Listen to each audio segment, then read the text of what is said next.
Salutations, fellow nerds. I'm Rick Y, and today is December 8th, 2025. The Supreme Court is currently deliberating a case that could seriously shake up American politics, yet somehow it isn't getting much attention. So, what's going on? Where did it come from? Where's it headed? And what does it mean for the rest of us? Let's dive in. The U.S. Supreme Court is weighing a case that could significantly expand the president's power to fire internal watchdogs at independent federal agencies. Sounds about as thrilling as a 90s screensaver, right? Let me break it down. The case centers on the firing of FTC Commissioner Rebecca Slaughter, who was removed in March of 2025 before her term ended. The court is being asked to decide whether her firing and others that are a lot like it were actually even lawful. The precedent in question is from a 1935 decision called Humphrey's Executor versus United States, which limited presidential removal power over the independent agency officials. Presidents couldn't fire these officials at will, only for a cause. For instance, inefficiency, neglect, or like malfeasance. Back then, President Franklin D. Roosevelt tried to remove William E. Humphrey, an FTC commissioner, before his term expired. Humphrey resisted, arguing that the president couldn't fire him without cause. Roosevelt's attempt wasn't personal. Humphrey and other commissioners opposed his New Deal policies, resisting aggressive regulatory expansion and advocating for a more limited approach to business competition. Roosevelt wanted the FTC to actively enforce antitrust measures and support broader regulatory reforms. Humphrey was standing in the way. Removing him wasn't about a vendetta, it was about control over federal regulatory policy. Roosevelt wanted compliance with the New Deal, while Humphrey embodied an independent check on presidential authority. The Supreme Court would later go on to side with Humphrey. The president could not remove him without cause. This established a critical principle. Certain government agencies must operate independently, free from direct presidential control, and maintaining a balance of power between both the executive branch and Congress. Fast forward to today. Earlier this year, President Trump fired several heads of watchdog agencies, including leaders of critical oversight bodies. Some of those officials went to court. They challenged their dismissal under statutes that actually protected them from removal except for cause. In one instance, the court temporarily blocked a firing, allowing the head of a whistleblower protection office to remain while the legality of his dismissal was examined.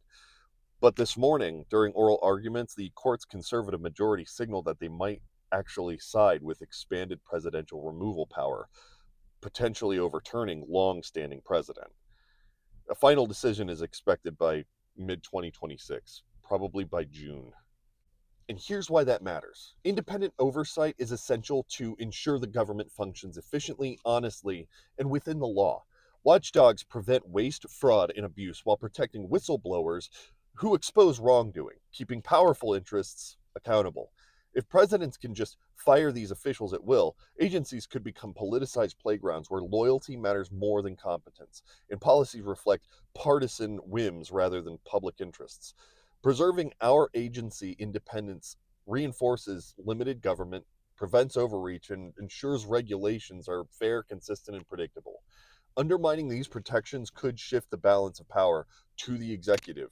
It could erode the Constitution's systems of checks and balances and allow future presidents to control agencies that are meant to serve the people, not political agendas. And maybe that doesn't sound dramatic enough, so let's take a hypothetical trip to 2028. Gavin Newsom has just unexpectedly won the presidency among chaotic elections. Riding a wave of progressive momentum, he teams up with AOC to implement a Green New Deal 2.0, a sprawling agenda about climate, labor, and industrial reforms. Without legal protections for independent agencies, Newsom follows Roosevelt's 1930s playbook.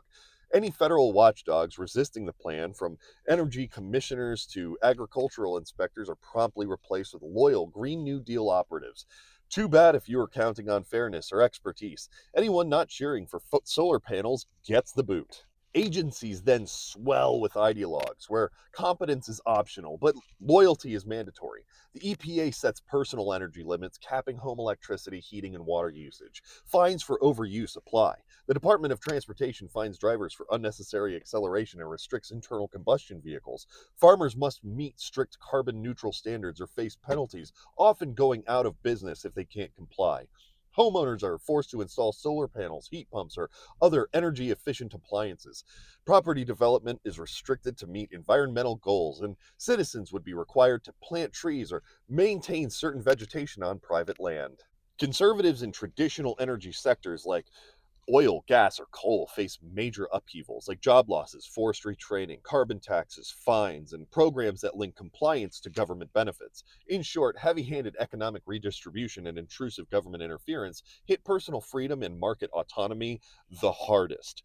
Privacy and surveillance policies then intensify the feeling of overreach.